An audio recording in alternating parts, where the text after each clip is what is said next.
베드로전서 1장 3절에서 7절까지의 말씀, 저와 여러분이 한 절씩 교독하시겠습니다. 우리 주 예수 그리스도의 아버지 하나님을 찬송하리로다. 그의 많으신 긍휼대로 예수 그리스도를 죽은 자 가운데서 부활하게 하심으로 말미암아 우리를 거듭나게 하사 산 소망이 있게 하시며,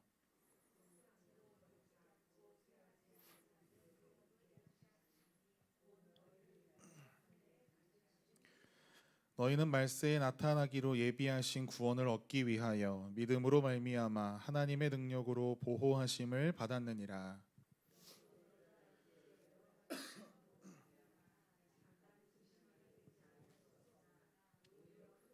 함께 읽겠습니다. 너희 믿음의 확신함은 불로 연단하여도 없어질 금보다 더 귀하여 예수 그리스도께서 나타나실 때에 칭찬과 영광과 존귀를 얻게 할 것이리라. 아멘. 산 소망이라는 말씀의 제목으로 오늘도 함께 은혜를 나누기를 원합니다. 오늘도 하나님을 예배하는 성도님들을 환영하고 축복합니다. 하나님 예배하는 기쁨의 이 시간이 하나님 앞에 또한 기쁨 되는 우리 예배 되기를 간절히 소망합니다. 사랑하는 여러분, 예수 그리스도의 부활은 오늘을 살아가게 하는 하나님의 능력입니다. 믿으십니까? 우리가 계속해서 부활이 오늘날 우리에게 우리의 삶을 어떻게 바꾸는가, 무엇이 부활의 능력인가, 이것을 계속해서 나누고 있습니다. 여전히 우리는 삶 속에서 어려움을 만나지요. 몸의 질병도 있고 관계의 상처도 있고 미래에 대한 불안도 있습니다.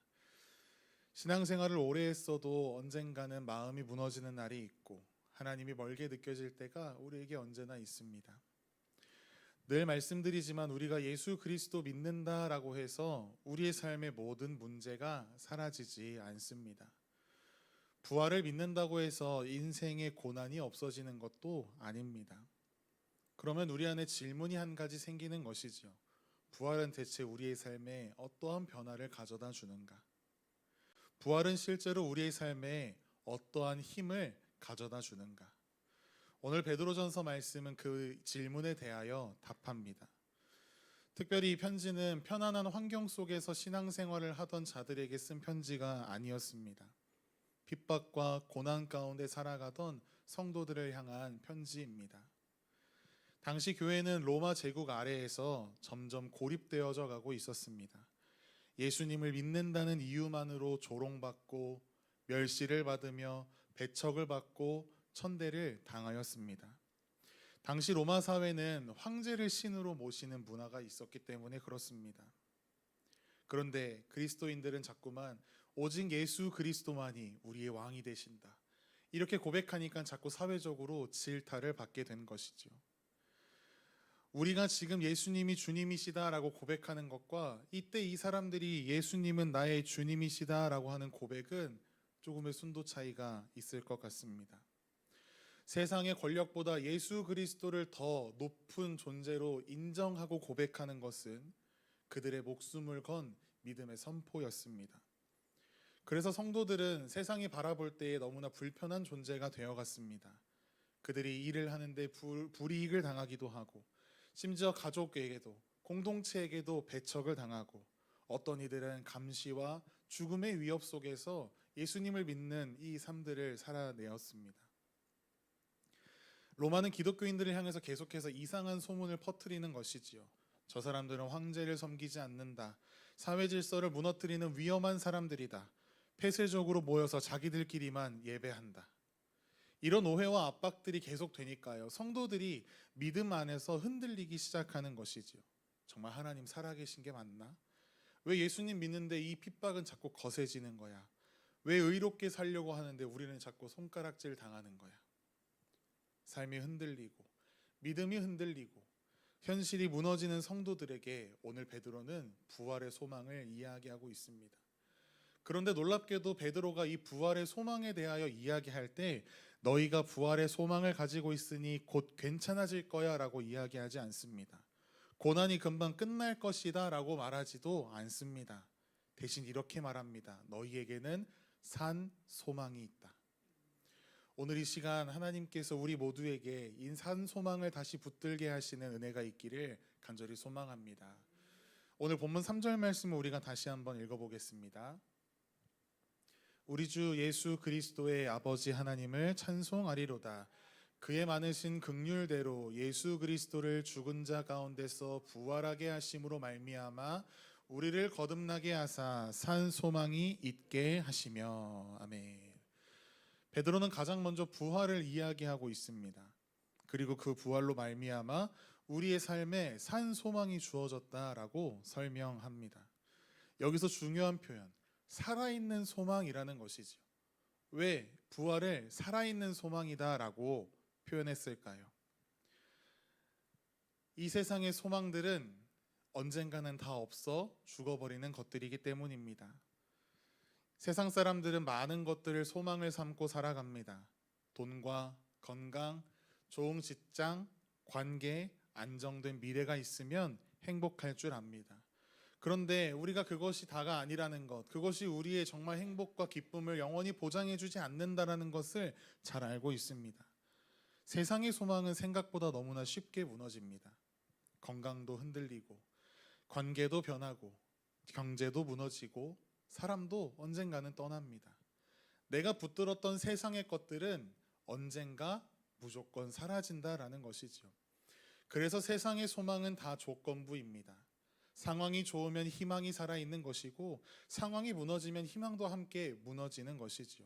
그런데 베드로는 말합니다. 성도의 소망은 다르다. 왜냐하면 우리의 소망은 이 세상의 현실 위에 세워진 소망이 아니라 부활하신 예수 그리스도 위에 세워진 소망이기 때문입니다. 예수님은 죽음을 이기셨습니다. 죽음이 무덤이 끝이 아니라는 것을 보여주셨습니다. 절망이 우리의 인생의 끝이 아니라는 것을 보여주셨습니다. 그러므로 부활은 단지 예수 그리스도의 승리를 넘어 우리 모두의 미래에 대한 승리의 선포입니다. 끝난 줄 알았던 인생도 하나님 안에서 다시 시작될 수 있다. 이것이 부활이 우리에게 주는 산 소망입니다. 그리고 지금 이 말을 하고 있는 사람이 누구입니까? 베드로이지요. 베드로는 실패를 아는 사람입니다. 왜냐하면 본인이 큰 실패를 경험해 보았기 때문이죠. 예수님을 3번 부인하고 십자가 앞에서 두려워서 도망쳤던 베드로입니다. 자신의 믿음이 얼마나 연약한지를 처절하게 인생을 통해 경험했던 사람이죠. 그런데 그런 베드로가 산 소망을 이야기하고 있습니다. 부활하신 예수 그리스도를 만났기 때문입니다. 그래서 베드로에게 이 부활이라는 사실은 실패라는 것에 대한 해석을 바꾸게 되었습니다. 이제 나는 선생 예수 그리스도를 부인했기 때문에 나는 끝났다. 나는 최악의 죄자야. 나는 실패했어. 라고 단정짓고 있었던 그 베드로의 인생 가운데 예수님께서 찾아오셔서 다시 불러주신 그 사건을 우리가 알고 있습니다. 나는 끝났다라고 생각했던 사람이 내가 다시 쓰임 받을 수 있다라는 은혜를 경험하게 된 것이죠. 사랑하는 성도 여러분, 예수님께서 베드로를 찾아가서 말씀해 주시고 또 깨닫게 하신 것처럼 부활은 우리에게 외칩니다. 지금은 끝이 아니다.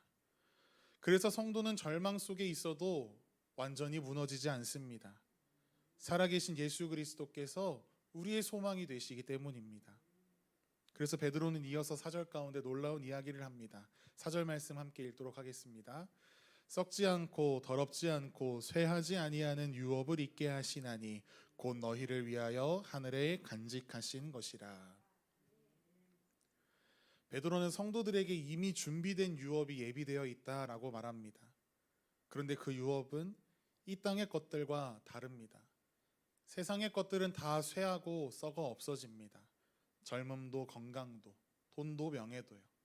우리가 영원할 것처럼 붙들고 살아가는 그것들, 세상 사람들이 이것만 있으면 충분해, 내 평생을 살아갈 수 있어 라고 붙잡는 그것들은 모두 쉽게 무너집니다.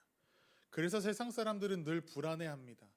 가끔 우리도 세상 사람들의 그런 풍조에 휩싸여서 우리도 불안해합니다. 혹시 잃어버리면 어떡하지? 혹시 무너지면 어떡하지?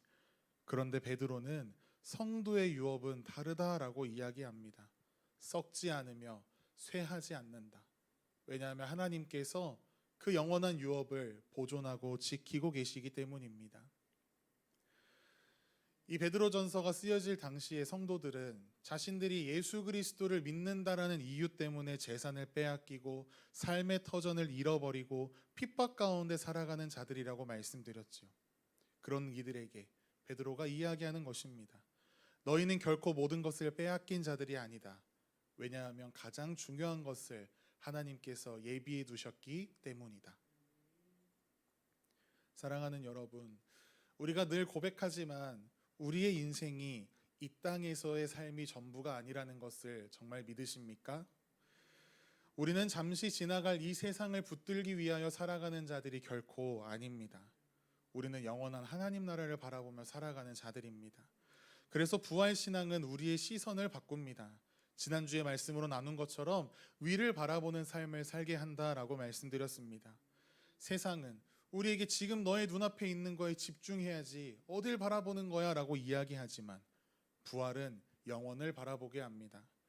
바로 그 지점에서 예수 그리스도를 따르고 믿는 성도는 현재 우리의 삶 가운데 다가온 고난과 어려움을 견딜 힘을 얻게 되는 것입니다. 그런데 여기서 우리는 또 하나의 질문을 하게 되는 것이지요. 앞에서 잠깐 다루었던 것처럼 그러면 왜 여전히 성도에게는 시험이 있는 것인가? 부활을 믿는 우리의 삶 가운데 왜 힘듦이 자꾸 찾아오는가? 분명 하나님은 살아계신데 왜 우리의 삶에 눈물이 가득한 것인가? 베드로는 그러한 질문을 결코 외면하지 않고 오늘 분명하게 정직하게 대답합니다. 오늘 6절에서 7절까지의 말씀입니다. 함께 읽겠습니다. 그러므로 너희가 이제 여러 가지 시험으로 말미암아 잠깐 근심하게 되지 않을 수 없으나 오히려 크게 기뻐하는도다.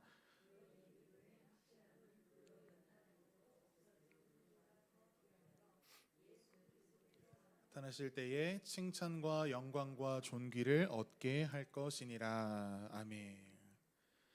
베드로는 이 편지의 수신자들이 처한 상황을 정확하게 알고 있었습니다. 여러 가지 시험, 이 그들에게 있었다는 것이지요. 분명 성도의 삶에도 시험이 있습니다. 근심이 있고 눈물이 있습니다. 그러나 중요한 것은 베드로가 여기에서 고난의 의미를 바꾸고 있다라는 것입니다. 세상은 고난당하는 사람을 바라보면서 너 실패했어 라고 이야기합니다. 하지만 하나님께서는 고난 가운데 우리의 믿음을 빚어가십니다. 베드로는 오늘 본문 가운데 믿음을 금에 비유합니다. 아니, 금보다 더 귀한 것으로 비유합니다. 금은 불 속에 들어갔을 때 정금이 됩니다. 불순물이 제거되어야 진짜 가치가 드러나는 것이지요. 우리의 믿음도 마찬가지입니다. 평안할 때는 잘 모르지만 우리가 시험을 만나고 환난을 만났을 때 우리의 진짜 믿음의 순도가 정금같이 드러나게 되는 것입니다. 기도가 응답되지 않고 지체되는 것 같을 때에도 하나님을 붙드는가? 눈물이 나는 현실 속에서도 예배의 자리를 지키는가? 이해되지 않는 인도하심 가운데 끝까지 하나님을 붙드는가? 그 상황들 가운데 우리의 믿음이 정금과 같이 드러나게 되는 것입니다. 부활은 고난을 없애는 능력이기 전에 고난의 해석을 바꾸는 능력입니다. 같은 상황에 처했을지라도 부활의 소망을 가지고 살아가는 자들은 다르게 말합니다. 세상은 끝났다, 망했다, 희망이 없다 이야기하지만 부활은 말합니다. 하나님은 여전히 일하고 계신다. 그래서 성도들은 무너질 듯 결코 완전히 무너지지 않는 것이지요. 우리가 예수 그리스도를 믿고 살아가지만 어떤 성도는 질병의 가운데 있습니다. 어떤 성도는 삶의 어려움을 겪기도 합니다. 어떤 성도는 불확실한 미래 가운데 두려워하며 하루하루를 살아갑니다. 그런 우리들에게 베드로가 오늘 말하는 것이지요. 시험이 있다고 해서 하나님께서 떠나신 것이 아니라 하나님께서는 그 시간을 통해 저와 여러분을 더 정금같이 빚어가고 계심을 우리가 믿음으로 고백하며 나아가기를 간절히 소망합니다. 그래서 베드로는 마지막으로 우리의 시선을 이 땅의 현실이 아니라 미래의 영광을 향하게 합니다. 오늘 7절 말씀 우리가 함께 읽겠습니다. 너희 믿음의 확실함은 불로 연단하여도 없어질 금보다 더 귀하여 예수 그리스도께서 나타나실 때에 칭찬과 영광과 존귀를 얻게 하려 함이라. 예수 그리스도께서 나타나실 때에 칭찬과 영광과 존귀를 얻게 하려 하심이라. 성도의 마지막은 결코 눈물이 아닙니다. 성도의 마지막은 영광입니다. 예수님의 이야기가 십자가의 고난과 죽음으로 끝나지 않았듯 성도의 인생도 결코 절망으로, 실패로 끝나지 않습니다. 당연히 우리가 지금은 이해되지 않을 수 있습니다. 지금은 흔들릴 수도 있습니다. 지금은 웃음보다 눈물이 더 많은 삶들을 우리가 살아갈 수 있지만 마지막은 다릅니다. 예수 그리스도께서 다시 오시는 날 모든 것이 분명해질 것이고 하나님께서 그러한 성도의 믿음, 환난과 시험 가운데 이 세상 가운데 굳건히 지켜왔던 그 믿음, 그 눈물을 결코 헛되이지 않게 하실 것입니다. 항상 말씀드리지만 우리는 이미 결과를 아는 사람들입니다. 우리가 어떠한 영화를 볼 때 결과를 알고 본다면 주인공이 어떠한 환난과 시련을 당해도 초조해하지 않죠. 왜? 주인공은 마지막에 좋은 결말을 맞이할 것을 우리가 이미 알고 듣고 보기 때문에 그렇습니다. 마찬가지로 우리의 삶의 결말은 우리가 알고 있습니다. 성경이 그것을 증거하고 있습니다. 무덤이 끝이 아니었듯이 우리의 고난도 결코 고난으로 끝나지 않고 부활하신 예수 그리스도께서 우리의 삶을 붙들어 가십니다. 사랑하는 여러분, 우리가 삶 속에서 수많은 흔들림을 경험합니다. 어떤 날은 마음이 흔들리고, 어떤 날은 육체가 흔들리고, 어떤 날은 우리의 믿음이 흔들릴 때도 있습니다. 기도해도 상황이 그대로이고, 하나님은 왜 나에게 드라마틱하게 역사하시지 않는가? 속상하고 실망할 때가 있습니다. 겉으로는 괜찮은 척하지만 우리가 마음 깊은 곳에 상처로 남아있는 분들도 있으실 것이고, 기도의 제목이 너무 오래되어 낙심 가운데 있는 분들도 계실 것이고, 삶의 무게들 때문에 조용히 흔들리고 계신 분들도 우리가 다 알지 못하지만 있으실 수 있습니다. 그런 우리에게 오늘 하나님께서 이 베드로전서의 말씀을 통해 우리에게 깨닫게 하시는 것이지요. 너희에게 산 소망이 있다. 부활은 단지 예수 그리스도의 그 능력을 보여주신 사건이 아닙니다. 부활은 하나님께서 자기 백성을 끝까지 포기하지 않으신다라고 하시는 강력한 선언입니다. 예수님께서 무덤에서 살아나셨다라는 것은 하나님께서 죽음보다 더 크신 분이시다라는 사실입니다. 하나님께서 절망보다 더 크신 존재다라는 증거입니다. 그러므로 성도의 인생에 완전한 끝이란 결코 없는 것이지요. 우리는 지금 모든 것이 완성된 완전한 세상 가운데 살고 있지 않습니다. 여전히 아픔과 질병, 슬픔, 탄식이 있습니다. 하지만 그러한 우리의 인생 가운데 부활은 여전히 선포합니다. 예수님의 십자가가 마지막이 아닌 것처럼 우리의 눈물이 우리의 눈물로 끝나지 않을 것을 계속해서 선포하고 있습니다. 기억하십시오. 성도의 마지막은 결코 실패가 아닙니다. 영광입니다. 예수 그리스도께서 이 땅에 다시 오시는 그날 우리가 붙들었던 눈물로 지켜냈던 이 한 걸음 한 걸음의 믿음이 결코 틀리지 않았음을 우리가 눈으로 보게 될 것입니다. 그날에는 우리의 눈에 있었던 그 모든 눈물이 변하여 기쁨 되어지고 인내가 영광이 되고 우리가 숨죽여 눈물로 드렸던 기도가 하나님의 뜻 안에서 얼마나 귀한 것이었는지를 분명히 깨닫게 될 것입니다. 그러므로 여러분, 지금 우리가 현실의 상황 가운데 흔들린다 할지라도 포기하지 마십시오. 예수 그리스도로부터 나오는 산 소망은 결코 무너지지 않습니다. 우리의 삶의 소망은 건강에 달려있지 않습니다. 물질에도 환경에도 달려있지 않습니다. 오직 우리의 소망은 부활하셔서 지금도 우리 안에 살아 역사하시는 예수 그리스도께 달려 있습니다. 그리고 오늘 그 예수님께서 오늘도 저와 여러분을 끝까지 강하게 붙들고 계십니다. 이 남은 한 주간도 우리가 이 말씀을 붙들며 살아갈 때 눈에 보이는 현실보다 부활의 약속, 산 소망 되신 예수 그리스도를 더욱 붙드는 우리의 삶이 되기를 소망합니다. 고난 속에서도 소망을 잃지 않으며 눈물 속에서도 믿음을 잃지 않으며 흔들리는 세상 속에서도 우리에게 산 소망을 허락하신 예수 그리스도 끝까지 바라보는 저와 여러분의 삶이 되기를 간절히 소망하고 축복합니다.